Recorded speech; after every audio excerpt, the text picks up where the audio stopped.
একদা রিফাত তার বাড়ির পাশে মাঠে খেলা করছিল। হঠাৎ সে একটা কান্নার শব্দ পেল। কে কান্না করে? রিফাত দেখতে পেল একটা গাছ কান্না করছে। কি হয়েছে? কান্না করছো কেন?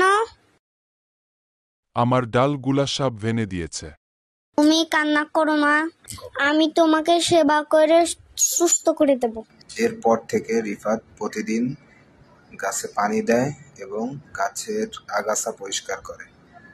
গাছ বন্ধু, আমি তোকে ঠিক সুস্থ করে তুলবো। ধীরে ধীরে গাছটি বড় হতে লাগলো। কিছুদিন পর রিফাত আবার গাছটিকে দেখতে এলো। ও আল্লাহ, তুমি কত বড় হয়ে গেছো। গাছটি এখন ছায়া দেয়, পাখিরা গাছে এসে গান গায়।